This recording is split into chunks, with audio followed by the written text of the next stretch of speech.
तो हेलो बच्चों, कैसे हैं आप सब। चलिए शुरू करते हैं आज का लेक्चर और लेक्चर नंबर है हमारा 3। तो कैसी है जनता सब। चलो बढ़िया है।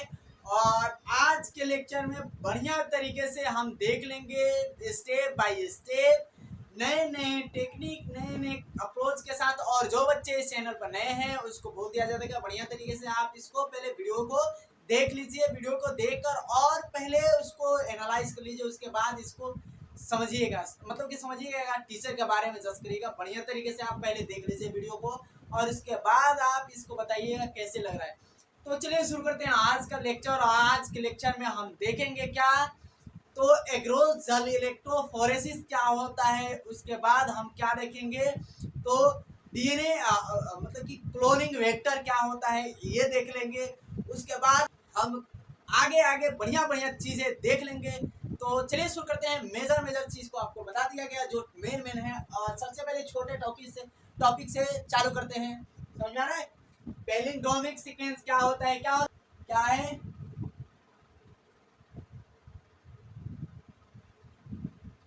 ड्रोमिक सीक्वेंस, ये क्या होता है ये जरा हमको बता देना, क्लियर कर देना। अगर पता होगा तो कल के जो बच्चे लेक्चर देखे हुए हैं, जो समझे हुए हैं, वो बताएंगे। और आप पहले चैनल पर पहली बार आए हैं तो इसको बढ़िया तरीके से पढ़ लीजिए। पिछले वाला वीडियो जितना भी है प्लेलिस्ट में आपको मिल जाएगा। तो चलिए शुरू करते हैं। और so my name is Pankaj Kashyap. और ये पैलिंड्रोमिक सीक्वेंस क्या होता है, जरा आपको इसके बारे में हमको आइडिया दे दो। आपको ये हम बताए थे कि पैलिंड्रोमिक सीक्वेंस क्या होता है। तो ये क्या करता है, इन्वर्टेड रिपीट होता है। क्या होता है, इन्वर्टेड रिपीट होता है। दूसरी बात क्या बताए थे कि ये 4 से 6 यानी 4 to 6 बेस पेयर क्या होता है, लॉन्ग होता है। क्या होता है, 4 to 6 बेस पेयर लॉन्ग होता है। कैसे आप पूछोगे ये कैसे इन्वर्टेड रिपीट होता है, तो जैसे आप बोलते हो कि मॉम डैड जो भी बोलते हो वो क्या है, पैलिंड्रोमिक सीक्वेंस है। अब कहोगे पापा क्यों नहीं पैलिंड्रोमिक सीक्वेंस है, दादा क्यों नहीं पैलिंड्रोमिक सीक्वेंस, तो नहीं है। जो इन्वर्टेड रिपीट हो वही पैलिंड्रोमिक सीक्वेंस है। जैसे आप बोल सकते हो कि इवन जहाज क्या है, पैलिंड्रोमिक सीक्वेंस है। तो वैसे ही हम देखेंगे आगे। यहाँ पर हम सीक्वेंस को लिख डालते हैं, सीक्वेंस को लिख कर बताते हैं क्या है पैलिंड्रोमिक सीक्वेंस। क्या है, GAATTC 5 days 3 days। क्या है, 5 days 3 days। यहाँ पर CTT और ये क्या है, AAG है ना। यहाँ पर 3 days, यहाँ पर 5 days। अब तुमको यही क्या है कि पैलिंड्रोमिक सीक्वेंस है मेरे भाई। क्या है, पैलिंड्रोमिक सीक्वेंस है। अब तुमको ये समझ में आ गया। ये रिपीट क्या होता है, ये इन्वर्टेड रिपीट होता है। इन्वर्टेड और रिपीट होता है, इन्वर्टेड रिपीट होता है। दूसरी बात क्या है कि ये बेस कितना, तो 4 to 6 बेस पेयर क्या होता है, लंबा होता है। बेस पेयर क्या होता है, लॉन्ग होता है। समझ में आ रहा है, ये इतना बेस पेयर लंबा होता है। अब आगे चलो, यहाँ पर तो अब हम समझ गए। लेकिन पैलिंड्रोमिक सीक्वेंस बनाए आप क्यों है, तो हम आपको पहले बता चुके थे। हम नोमेनक्लेचर तक खत्म कर चुके थे। अब पैलिंड्रोमिक सीक्वेंस बाकी था, इसको बता देते लेकिन टाइम नहीं था। अब पैलिंड्रोमिक सीक्वेंस हम क्या करते हैं कि इको R1 रेस्ट्रिक्शन एंजाइम से हम क्या करते हैं, इसको कट करते हैं। इको R1 रेस्ट्रिक्शन एंजाइम से कट करते हैं। अब सर आप इको R1 बताए थे, एक और रेस्ट्रिक्शन एंजाइम के बारे में बताए थे जो हिंद क्या था, सेकेंड था। तो बता देना कि हिंड सेकेंड कहाँ से मिला था। हिंड सेकेंड हम बताते हैं फिर से। हिंड सेकेंड आपको हीमोफिलस इन्फ्लुएंजा से मिला। और जो इको R1 है ये ई कोलाई बैक्टीरिया से मिलता है। तो आपको इतना समझ में आ गया होगा। ये पॉइंट बाय पॉइंट था, नोट कर लेना। और इसे हम क्यों काट रहे हैं भाई, तो देखो यहाँ पर अब अगली बात है कि इको R1 से ही हम इसको काट रहे हैं। क्या कर रहे हैं, इको R1 से क्या कर रहे हैं, कट कर रहे हैं। इको R1 एंजाइम है, याद रखना। इको R1 क्या है, ऐसे कुछ नहीं है, बोल मत देना। इको R1 क्या है, एंजाइम है।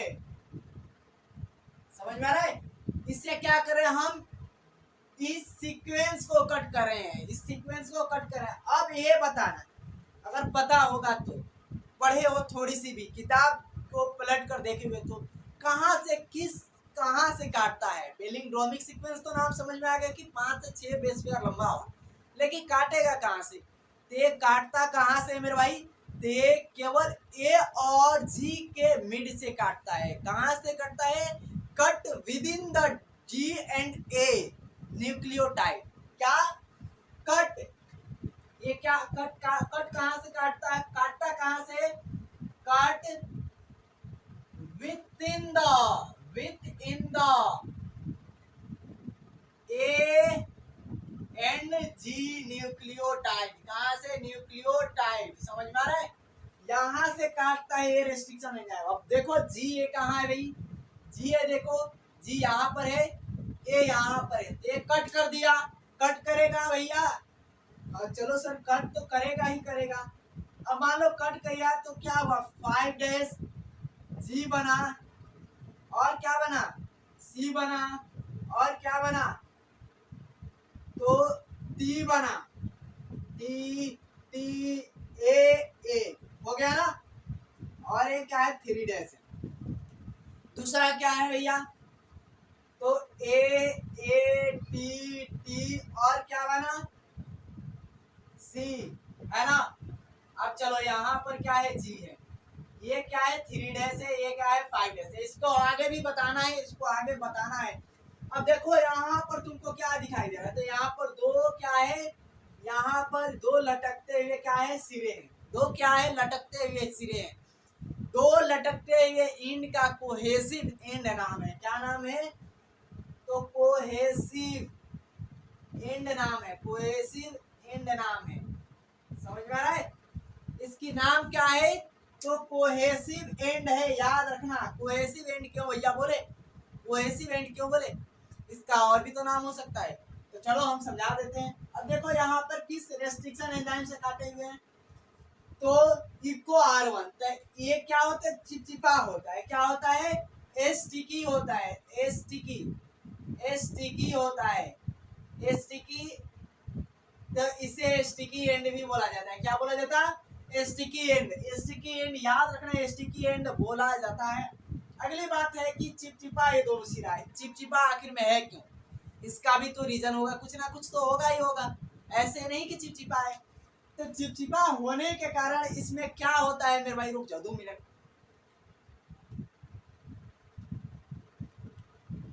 तो हो गया, ठीक है। इसमें क्या होता है कि चिपचिपा होने का रीजन है कि यहाँ पर तुमको क्या दिखाई दे रहा है? Eco R1। इको R1 में क्या होता है? ब्लेंटेंट नहीं होता। ब्लेंटेंट एक प्रकार का एंजाइम है, क्या होता? नहीं होता। इसमें ब्लेंटेंट क्या? नो प्रेजेंट, यानी ऑब्सेंट। क्या है? ऑब्सेंट है। ये तुम्हारे एनसीईआरटी में गिवन नहीं है। एनसीईआरटी में बिल्कुल गिवन नहीं है, हम ऐसे बता दिए। और इसीलिए क्या होता है? ये स्टिकी होता है। इसमें ब्लेंटेंट नहीं बनता, ब्लेंटेंट नहीं बनाता ये, तो इसीलिए क्या होता है? ये चिपचिपा होता है। अब ब्लेंटेंट अगर होता तब क्या होता? अगर ब्लेंटेंट किसमें होता है?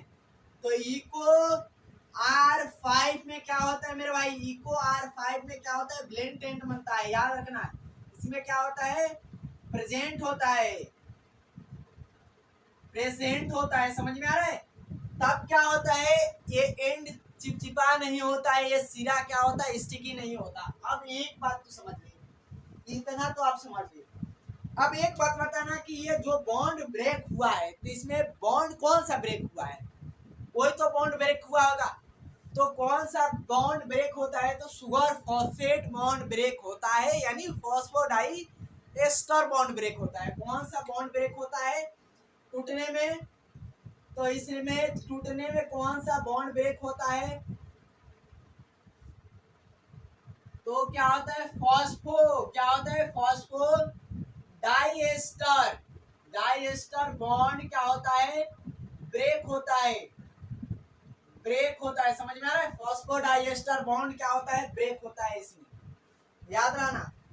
अब ये फॉस्फोडाइएस्टर बॉन्ड ब्रेक हो गया। अगर हमको चिपचिपा एंड नहीं होता तो जुड़ता नहीं, चिपचिपा एंड है तो मतलब कि इसको जोड़ना भी है, इसको क्या करना है, जोड़ना भी है। जोड़ने में कौन सा एंजाइम काम करता है, जोड़ने में कौन सा, तो डीएनए लाइगेज काम करता है। कौन सा, तो जोड़ने में यानी क्या करा, बॉन्डिंग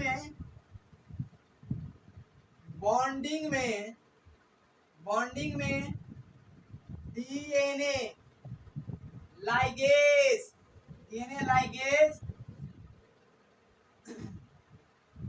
एंजाइम काम करता है। क्या करता है, काम करता है। समझ में आ रहा है, डीएनए लाइगेज काम करता है। अब देखना, ये तुमको दिखाई दे रहा है कि यहाँ पर कोई बॉन्ड नहीं है, किसी भी हाइड्रोजन बॉन्ड से बॉन्डिंग नहीं है, इसीलिए लटकता क्या है, ये झूलता हुआ, ये क्या है, झूला झूलता हुआ क्या है, इंड है। समझ में आ रहा है, ये इंड है, इस पर क्या नहीं है, ब्लेन टेंट नहीं बनाता, इसीलिए क्या है, चिपचिपा है। ब्लेन टेंट अगर बनता तो चिपचिपा नहीं होता। वहीं अगर इसको R5 काटता है तो क्या होता है, ब्लेन टेंट बनता है तो चिपचिपा नहीं होता, फॉस्फोडाइएस्टर बॉन्ड नहीं बनता, फिर से फॉस्फेट बॉन्ड नहीं बनता। जोड़ने में क्या, कौन सा बॉन्ड बनेगा, तो फॉस्फेट बॉन्ड बनेगा, यानी सुगर फॉस्फेट फॉस्फोडाइएस्टर। हो गया होगा। वीडियो को पॉज कर लो, पॉज करके नोट कर लो, फिर से समझा देंगे। समझ आ रहा है, हो गया ना, हो गया, मिटा दे कि समझा दे फिर से, चलो समझ में आ जाएगा फिर से, चलो मिटा देते हैं। हो गया ना, बहुत बढ़िया यार, तुम लोग बहुत तेज हो यार, वाकई में तुम लोग तेज हो, सही में बोल रहे हैं, झूठ थोड़ी नहीं बोलता हूँ, अभी बोल रहा हूँ तो सही बोल रहा हूँ। अभी बाद में हो सकता है कि झूठ बोल दो, तुम लोग तेज नहीं, गदम्बड़ बच्चे हो। अब देखो हम क्या पढ़ने वाले हैं, एग्रोजल इलेक्ट्रोफोरेसिस क्या होता है। आप फिंगरप्रिंटिंग के मेरे क्लास किए हो तो पता होगा कि एग्रोजल इलेक्ट्रोफोरेसिस क्या होता है। हम जब डीएनए फिंगरप्रिंटिंग के स्टेप बताए थे, स्टेप बाय स्टेप बताए थे, समझ में आया, तो बता देते हैं यहाँ पे फिर से, गधे बच्चे हो। क्या है एग्रोजेल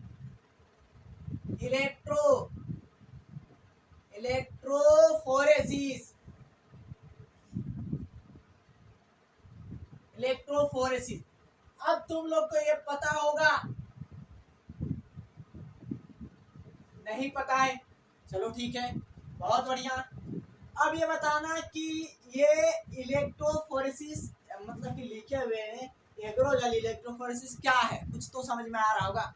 तो देखो होता क्या है अल्टीमेटली मेरे भाई, कि जब हम डीएनए को जैसे इको R1 से काटते, जब हम डीएनए को क्या करते हैं, किसी भी रेस्ट्रिक्शन एंजाइम से क्या करते हैं कि कट करते हैं, किसी भी रेस्ट्रिक्शन एंजाइम से क्या करते हैं, कट करते हैं, तो उसके मेनी फ्रेगमेंट होते हैं, मेनी नंबर ऑफ फ्रेगमेंट बनते हैं।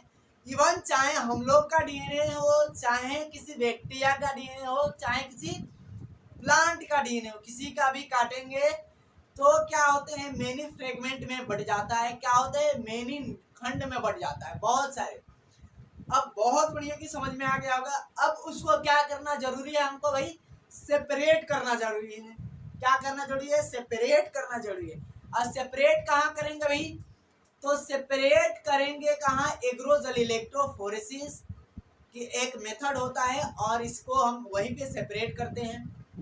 तो आपको ये पता होगा कि डीएनए को सेपरेट करने की विधि को क्या बोला जाता है, सेपरेट करने के मेथड को क्या बोला जाता है, तो हमको सेपरेशन मेथड बोला जाता है, सेपरेशन टेक्निक बोला जाता है। ये क्या है, एक सेपरेशन मेथड है, ये क्या है, एक सेपरेशन टेक्निक है। क्या है, यह है, this is the separation technique, it's क्या है, इट्स सेपरेशन क्या है, टेक्निक है, क्या है,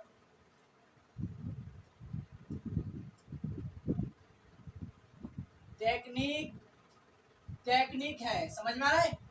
ये क्या है, एक सेपरेशन टेक्निक है, ठीक है, बढ़िया है। अब सेपरेशन भैया टेक्निक तो हो गया या मेथड हो गया, लिख लेना मेथड यार, करने में क्या जा रहा है। अब यहाँ पर हमको क्या करना है कि डीएनए फ्रेगमेंट को सेपरेट करना है। अब तुमको सबसे लास्ट क्या दिखाई दे रहा है, इलेक्ट्रोफोरेसिस, किसके द्वारा, तो हम इलेक्ट्रिक फील्ड के द्वारा, इलेक्ट्रिक फील्ड क्या होता है, एक डायग्नोस होता है, इलेक्ट्रिक फील्ड क्या होता है, एक डायग्नोस होता है, या इलेक्ट्रिक फील्ड एक उपचार होता है, उसके द्वारा क्या करते हैं, हम इसको सेपरेट करते हैं। किसको सेपरेट करते हैं, अपने आप को थोड़ी नहीं करते, हम डीएनए, अपने डीएनए को फ्रेगमेंट को करते हैं। समझ में आ रहा है, तो ये समझ लेना, समझ में आ रहा है ना, नहीं तो बहुत मार खाओगे। तो हम क्या करते हैं, इलेक्ट्रोफोरेसिस क्या होता है, ये इलेक्ट्रोफोरेसिस क्या होता है, तो हम एक उपचार के द्वारा इलेक्ट्रिक पूछेगा कि किस उपचार के द्वारा डीएनए फ्रेगमेंट को सेपरेट करते हैं, तो इलेक्ट्रिक फील्ड क्या, अबे फील्ड ऐसे नहीं लिखेंगे रे, इलेक्ट्रिक फील्ड उपचार द्वारा क्या करते हैं, उपचार द्वारा क्या करते हैं, सेपरेट करते हैं, सेपरेट करते हैं। समझ में आ रहा है। अब इलेक्ट्रिक फील्ड में तुम लोग को पता होगा कि इलेक्ट्रिक फील्ड में क्या होता है, जरा बिजली के बॉल को, बिजली के तार को छू लेना, निगेटिव को छूना, निगेटिव तार को जो हरा की पीला, तुम लोग को पता होगा कि हरा होता है, उसको छूना, और पॉजिटिव को छूना, तो क्या होगा कि हमारे बालें झड़ जाएंगी, क्या होंगी, बालें झड़ जाएंगी। देखे हो ना फिल्म में बालें झड़ जाती है, वैसे नहीं होगा, क्या होगा कि ये हमारे पास एनोड और कैथोड होता है। थोड़ी सी हंसी के लिए तुम लोग को बोलती है, डर मत जाना कि बात बोले सकते।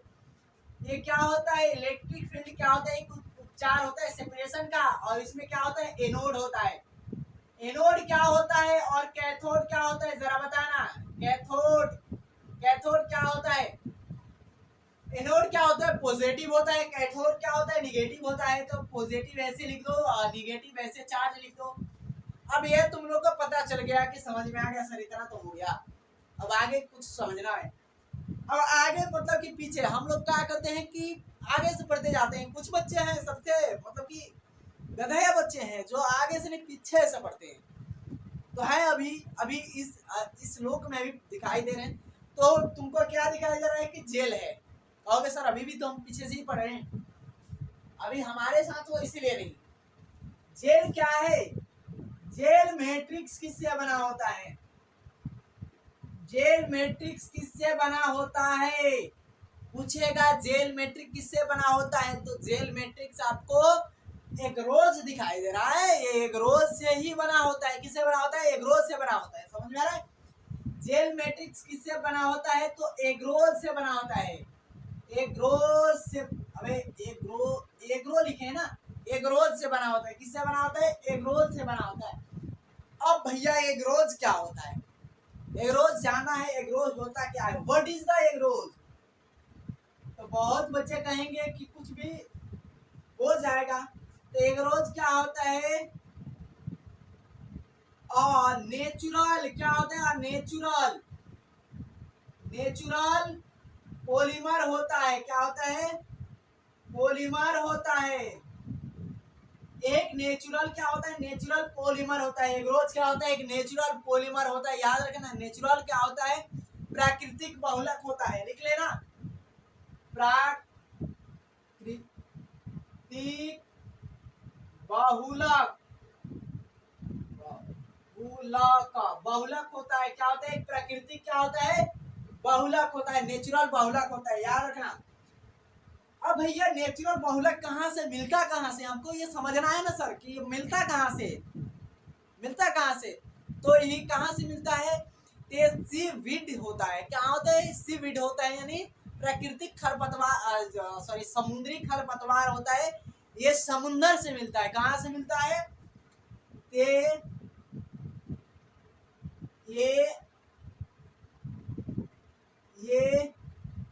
क्या होते हैं, सीवीड्स होते हैं। याद रखना, क्या होते हैं, सीवीड्स होते हैं। ये सीवीड्स होते हैं, क्या होते हैं, सीवीड्स यानी समुद्री खरपतवार। समुद्री खरपतवार में क्या है, आपको पढ़े हो कि नील हरित शैवाल, और मतलब कि हरे हरित शैवाल, ग्रीन हरित शैवाल, ये है। तो ये blue algae, green algae, brown algae, यही सब एलगी क्या है, प्राकृतिक जो समुद्र का घास है, यही सब है। समझ में आ रहा है? अब ये हो गया भैया। अब एक देख लो यहाँ पर, ये जो तुमको एगरोज दिखाई दे रहा है ना, एगरोज में क्या होते हैं, सिम होते हैं। क्या होते हैं? सिप्स होते हैं। अब सिप्स क्या होते हैं भैया? अब ये हमको बताओ, सिप्स क्या होते हैं? तो सिप्स क्या होते हैं? क्या होते हैं? छिद्र होते हैं।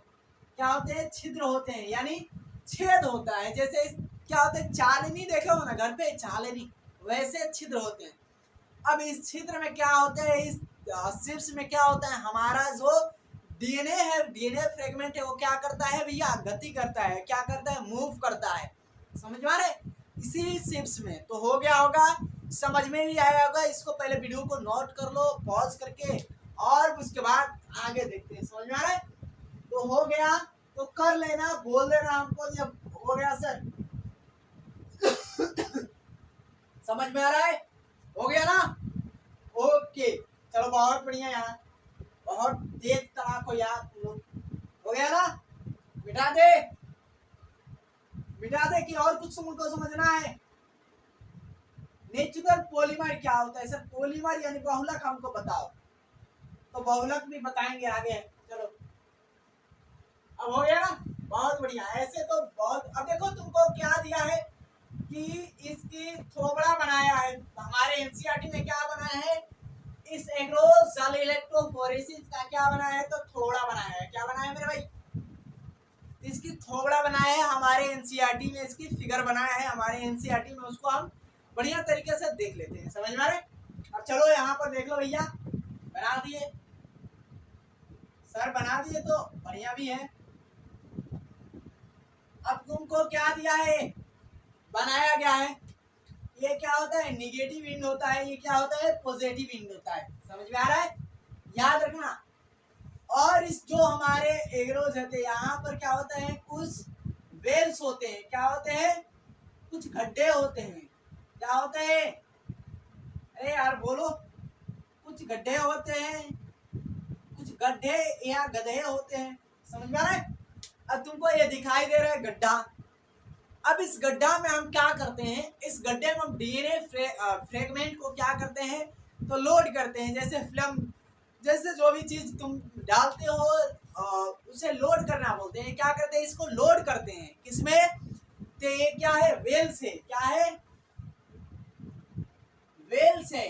इस वेल्स में हम क्या करते हैं, डीएनए को लोड करते हैं। डीएनए को क्या करते हैं, डीएनए को, डीएनए तो क्या करते हैं, लोड करते हैं, लोड करते हैं। बहुत बढ़िया, समझ में आ रहा है? अब लोड करने में मान लो कि तुमको ये समझ में आ रहा है। अब ये बताना कि एक बात, कि क्या डीएनए को हम किस बेस पर लोड करते हैं। हम डीएनए को साइज के बेस पर लोड करते हैं, या डीएनए के ऊपर जो चार्ज होता है, डीएनए के ऊपर जो क्या आवेश होता है, उसके बेस पर हम इसको लोड करते हैं। इस वेल्स में किस बेस पर लोड करते हैं, जरा हमको क्लियर कर देना कि समझ में आ जाएगा। कि अगर नहीं होता तो ठीक है, कि बोल देना कि सर हमको पता है, हमने बताया था। ये कमेंट कर देना यार। तुम लोग कमेंट नहीं करते हो, समझ में नहीं आता है क्या तुम लोग को समझ में आता है कि नहीं। हमको बोलना यार, कम से कम समझ में आ रहा है तो अप्रिशिएट हम भी होंगे, मतलब कि अप्रिशिएट तुम लोग करोगे तो और हमको अच्छा लगेगा। बढ़िया है। तो चलो यहाँ पर तो देखना, डीएनए को हम क्या करते हैं, तो डीएनए को साइज के बेस पर लोड करते हैं। डीएनए को साइज के बेस पर लोड करते हैं, ना कि हम डीएनए को हम चार्ज के बेस पर लोड करते हैं। याद मत रखना कि डीएनए को चार्ज के बेस पर लोड करते हैं, नहीं तो बहुत मार पड़ेगी वहां पर। समझ में आ रहा है? ये हो गया मेरे भाई, समझ में आ गया होगा। अब तुमको देखो यहाँ पर हम डीएनए बना दिए, बड़ा बड़ा बनाओ यार, छोटा छोटा बना दिए।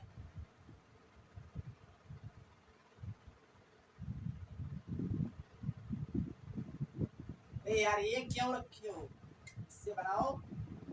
ओ बहुत बढ़िया यार। ये हमारे पास क्या है, डीएनए फ्रेगमेंट है।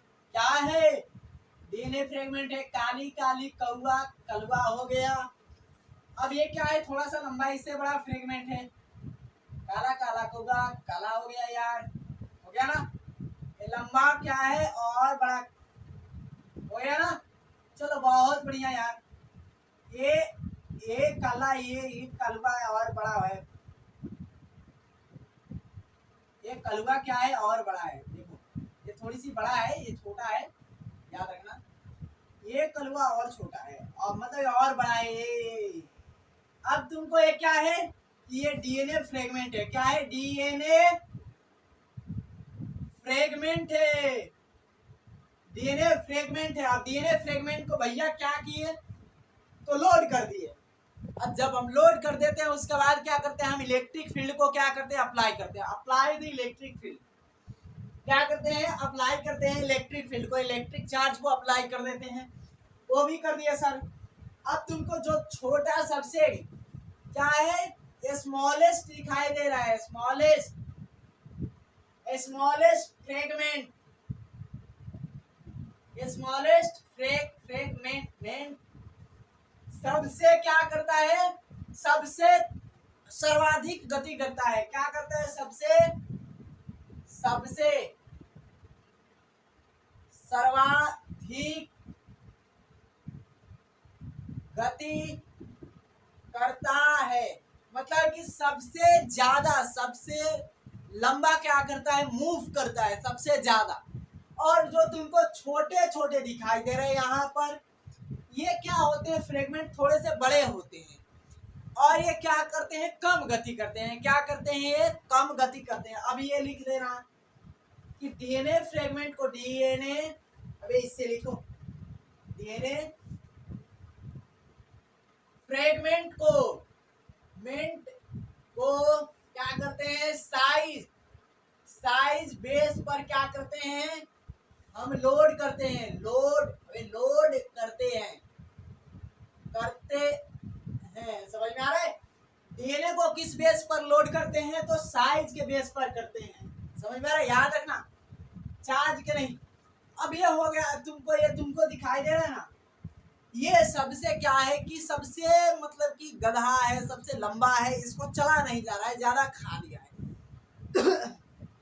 हमारी एनसीईआरटी ने एक बात किया है कि जो डीएनए फ्रेगमेंट क्या करता है, जो डीएनए फ्रेगमेंट रेस्ट्रिक्शन एंजाइम से नहीं कटता है, रेस्ट्रिक्शन एंजाइम से नहीं कटता है, उसे हम क्या बोल देते हैं, अनडाइजेस्टेड डीएनए फ्रेगमेंट। क्या है? ये रेस्ट्रिक्शन एंजाइम से नहीं कटा है तो इसे हम क्या बोल दे, अनडाइजेस्टेड डीएनए फ्रेगमेंट। समझ में आ रहा है? अनडाइजेस्टेड डीएनए फ्रेगमेंट जो रेस्ट्रिक्शन एंजाइम से नहीं कटा, no cut for restriction enzyme,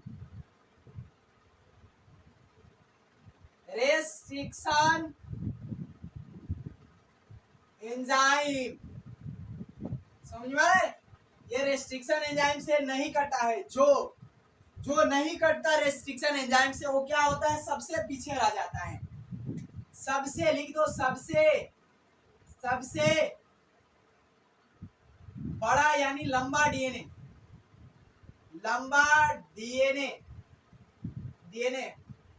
सबसे पीछे रह जाता है। क्या होता है? जो सबसे लंबा है, सबसे लार्जेस्ट फ्रेगमेंट है, क्या है, सबसे लार्जेस्ट फ्रेगमेंट है, वो क्या होता है, सबसे पीछे रह जाता है। समझ में आ रहा है? सबसे क्या होता है, लास्टेड हो जाता है। सबसे क्या होता है, लास्टेड हो जाता है, लार्जेस्ट फ्रेगमेंट सबसे लास्टेड हो जाता है। समझ में आ रहा है? तो याद रखना, ये हो गया। अब ये एक चीज इसमें पॉइंट मतलब कि ऐड करना है। अब मान लो हम कर दिए भैया, समझ लिए। अब इसको हमको क्या करना है कि विजुअलाइज करना है। क्या करना है भैया? इसको हमको देखना है, इस डीएनए फ्रेगमेंट को देखना है, विजुअलाइज करना है। तो हम कैसे देखते हैं? डीएनए फ्रेगमेंट को विजुअलाइज करने के लिए क्या, फ्रेगमेंट को विजुअलाइज करने के लिए विजुअलाइज विजुअलाइज करने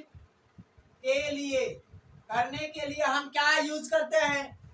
तो पहले हम देखो, विजुअलाइज तो अलग की बात है, लेकिन हम डीएनए को पहले क्या करते हैं? अभिरंजित करते हैं। क्या करते हैं? तो इथिडियम ब्रोमाइड से क्या करते हैं? उसके स्ट्रैंड को अभिरंजित करते हैं। तो हम लिख दे डीएनए विजुअलाइज क्या करते हैं? तो पहला इथिडियम ब्रोमाइड से Br से क्या करते हैं भैया?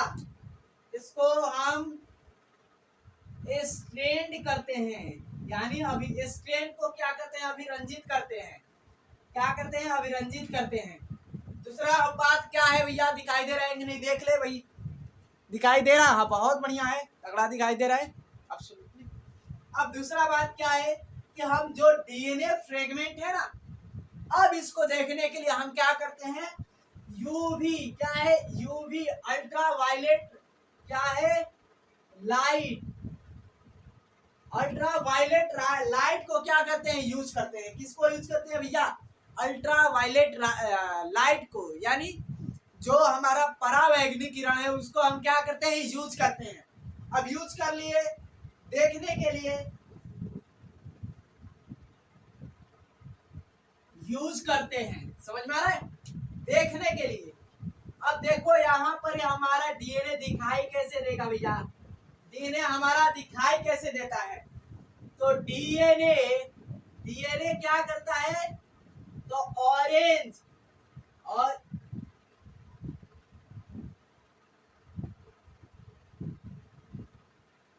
ऑरेंज बेंड, क्या होता है? ऑरेंज बेंड के समान दिखता है। समझ में आ रहा है? ऑरेंज बेंड के समान दिखता है। समझ में आ गया? याद रखना, ये बात बहुत बढ़िया है, बहुत अच्छी बात है।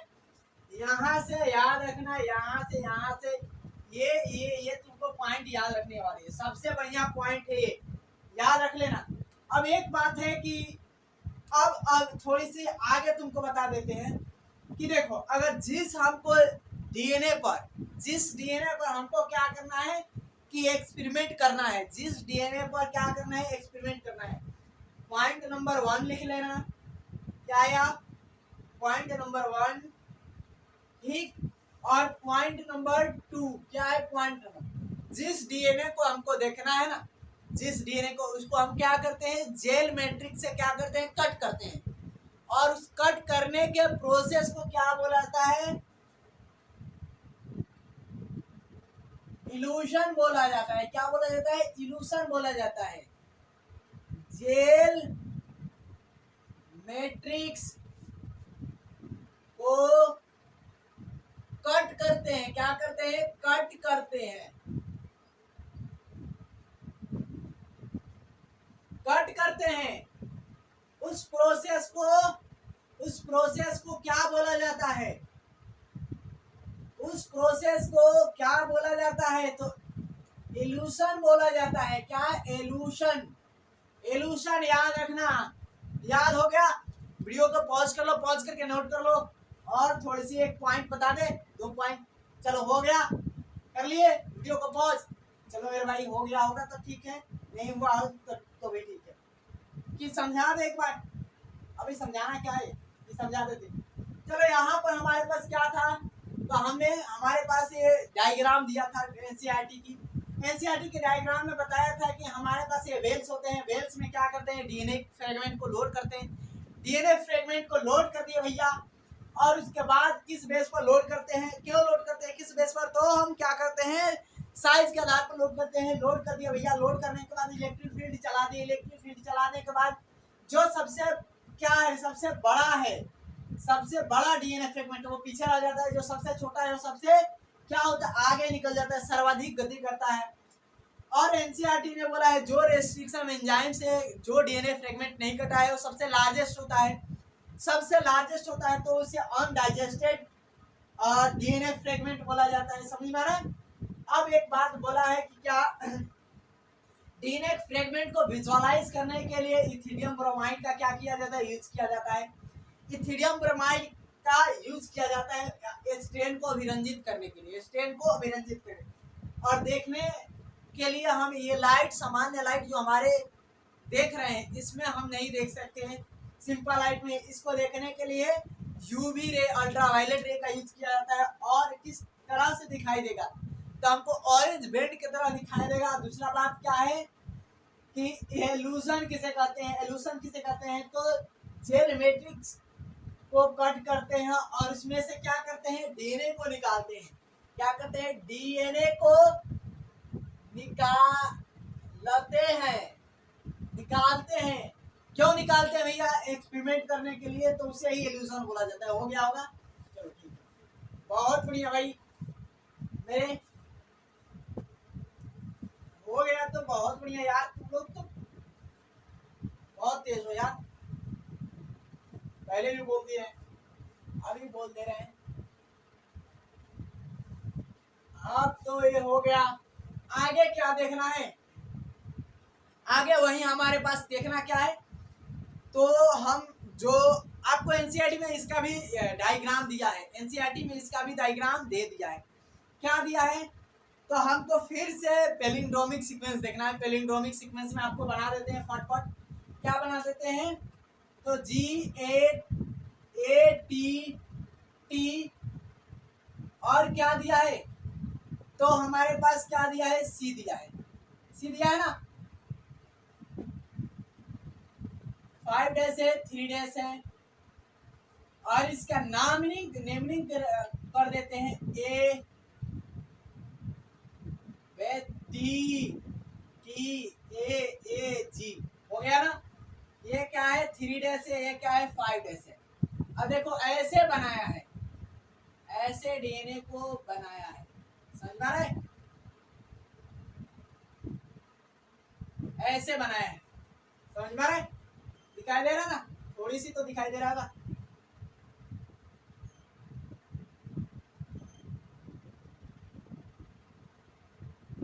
अब ये 3 डैश है, 5 डैश है, समझ में आ गया होगा। 5 डैश है, 3 डैश है, मतलब कि यहाँ पर कौन सा डैश होगा, तो यहाँ पर 3 डैश, यहाँ पर 5 डैश, हो गया ना। अब चलो इसका नाम हम कर देते हैं, इसका नाम क्या कर देते हैं भैया, तो इसका हम तो कर देते हैं foreign, foreign DNA, foreign DNA, DNA या टारगेट,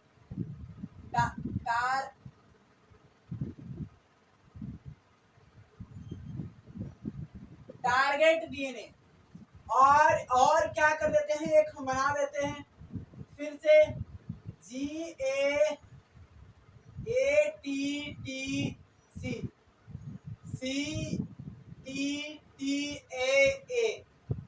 और G है, हो गया ना।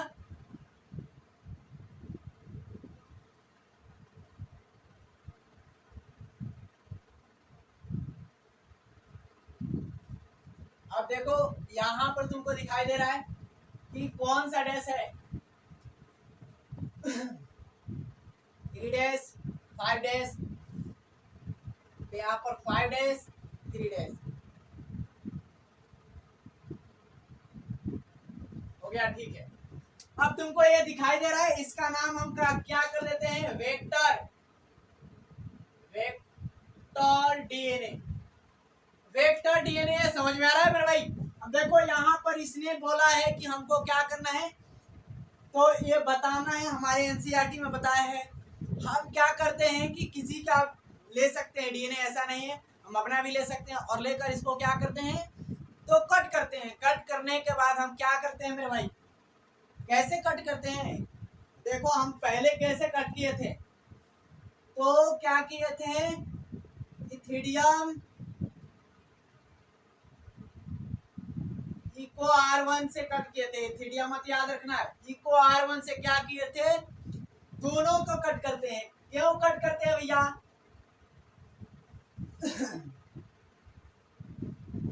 बोथ कट,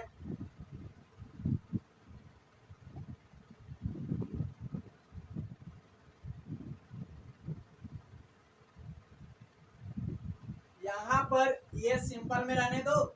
अब यहाँ पर क्या समझ में आ रहा है कि दोनों को हम कट किए हैं। अब दोनों को क्या किए हैं, कट करके हम क्या बताएं भाई, तो ये कट करना क्यों है, दोनों को एक अलग अलग भी तो कर सकते थे, अलग अलग रेस्ट्रिक्शन एंजाइम से क्या हम कट कर सकते थे, क्यों एक ही रेस्ट्रिक्शन एंजाइम से कट किए, तो हम इसलिए दोनों को एक ही रेस्ट्रिक्शन एंजाइम से कट किए, क्योंकि दोनों का अगर एक रेस्ट्रिक्शन एंजाइम से काटते हैं तो दोनों में क्या होगा, कॉम्प्लीमेंट्री होगा, दोनों में क्या होगा, कॉम्प्लीमेंट्री सीक्वेंस बनेगा, दोनों में क्या बनेगा, कॉम्प्लीमेंट्री सीक्वेंस बनेगा। याद रखना, दोनों को इसलिए काटते हैं कि दोनों में क्या बनता है, कॉम्प्लीमेंट्री सीक्वेंस बनता है। तो कट कर दे भैया, चलो कट कर देते हैं।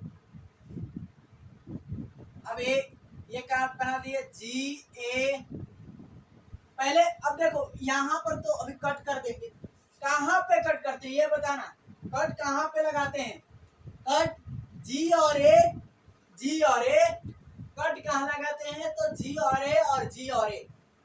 हमको देखो कि कट कर दिए फॉरेन डीएनए को, और हमारे पास जो वेक्टर डीएनए, वेक्टर डीएनए को कट करके और फॉरेन डीएनए से क्या करते, जोड़ते हैं। ये तो बात की बात है, बट ये तुमको सोचना है कि हम फॉरेन जो टारगेट हमारा डीएनए था, टारगेट डीएनए के साथ हम वेक्टर डीएनए जोड़े थे जो प्लास्मिड डीएनए था, जोड़कर और एक होस्ट सेल में क्या कहते भाई, एक होस्ट सेल में डाले थे। किसमें, तो होस्ट सेल में ना डाले थे, होस्ट सेल में जब डाल दिए तो होस्ट सेल की जो फिनोटाइप है उसमें क्या आती है, चेंजिंग आ जाती है। हम यही जेनेटिक इंजीनियरिंग बताए थे, इसमें क्या छेड़खानी किए थे, कट किए थे, कट करके हटाए थे। तो वहीं पे हमारे पास वेक्टर डीएनए है, वेक्टर डीएनए को कट कर दिए, इसको कट कर दिया भैया। अब कट करके हम क्या कर दिए, इसको लाओ, कट कर दिए जी, तो रहेगा ही रहेगा जी, और यहाँ पर ये बॉन्ड बना छोड़ दिए, बॉन्ड बना लेना यार, ये बॉन्डिंग कर लेना, समझ में आ रहा है, बॉन्डिंग बहुत जरूरी है। अब जी सी टी टी ए, क्यों, तुमको दिखाई दे रहा है जैसा पीछे भी बनाए थे वैसा अभी भी बनाए हैं। यहाँ पर क्या है, तो जी और यहाँ पर सी हो गया ना, उसके बाद टी, इससे लेना है ए टी सी, इसको लेना है, याद रखना, गलत मत करना, क्योंकि हमको जोड़ना है, जोड़कर रिकॉम्बिनेंट डीएनए बनाना है, समझ में आ रहा है। अब हो गया ना, तुमको दिखाई दे रहा है मेरा भाई, समझ में आ रहा है कि नहीं, नहीं आ रहा होगा तो ठीक है।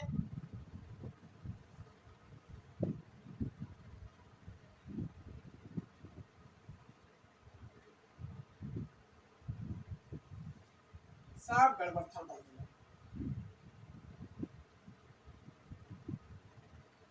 हो गया ना, अब ठीक है, अब बढ़िया है, इसको बना लो। कौन कौन से इंड था, 3 इंड था, 5 इंड था, यहाँ पर क्या था, यहाँ पर 3 इंड था, 5 इंड था, ये इंड तुमको पता है कौन कौन इंड है। अब देखो दोनों डीएनए को क्यों काटते हैं, एक ही रेस्ट्रिक्शन एंजाइम से, दोनों को यदि कट करते हैं, बोथ कट दी न्यूक्लियोटाइड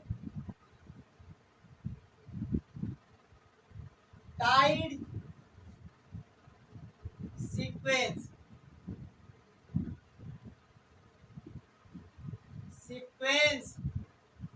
दोनों न्यूक्लियोटाइड को सीक्वेंस को क्या करते हैं, कट करते हैं, और क्या होता है इनके बीच में क्या बनता है, तो कॉम्प्लीमेंट्री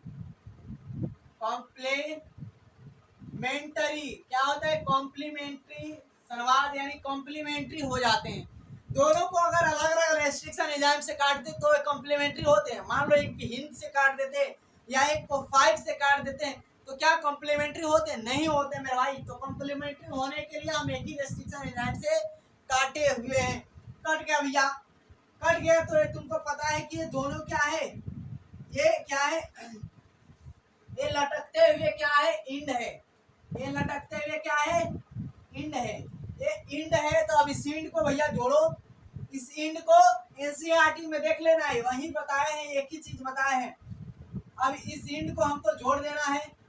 एक को जी सी टी टी ए जोड़ दो भैया।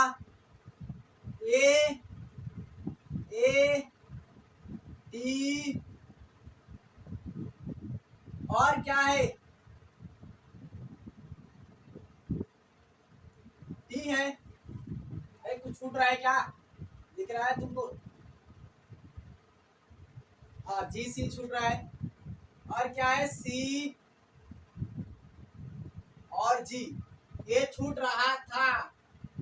समझ में आ रहा है कि नहीं मेरे भाई? अब यहाँ पर तुमको दिखाई दे रहा है कि नहीं? अब ये बना लो,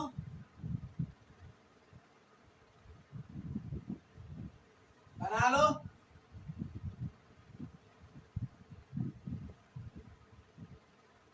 हो गया ना? अब देखो यहाँ पर भाई बना लो, यहाँ पर भी बना लो। अब हो गया ये।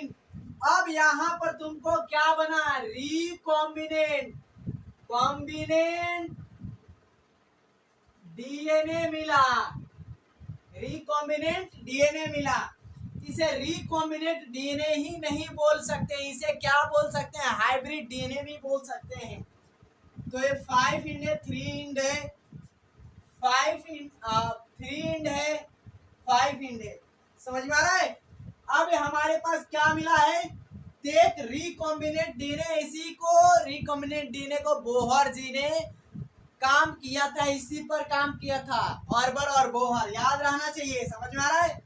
ये हमारे पास रिकॉम्बिनेंट डीएनए या हाइब्रिड डीएनए कह सकते हैं, कहते हैं। समझ में आ रहा है? ये आई होप हो गया होगा। वीडियो को पॉज कर लेना, पॉज करके नोट कर लेना। समझ में आ रहा है मेरे भाई? हो गया कि नहीं हुआ? यहाँ पर याद रखना कि फॉरेन डीएनए और वेक्टर डीएनए को कट करके एक ही रेस्ट्रिक्शन एंजाइम से कट करते हैं, इको R1 से। क्यों करते हैं कट? क्योंकि दोनों अपने आप में कॉम्प्लीमेंट्री हो जाए। और ये दोनों लटकता हुआ सीरा, दोनों क्या है, लटकता हुआ सीरा। इसे कोहेसिव एंड बोला जाता है, पता ही है। अब कोहेसिव एंड को क्या करता है, इसमें बॉन्ड कौन सा ब्रेक होगा, तो क्या होगा, फॉस्फो डाइएस्टर बॉन्ड क्या होता है, ब्रेक होता है, ब्रेक होता है। ये काटता है तो, और जोड़ने में कौन सा, ये जोड़ने में कौन सा है, तो जोड़ने में भी क्या है, लाइगेज एंजाइम तो जोड़ा है, डीएनए लाइगेज तो जोड़ा है, लाइगेज जोड़ा है, लेकिन जुटा कौन सा बॉन्ड है, तो फॉस्फो डाइएस्टर, याद रखना, डाइएस्टर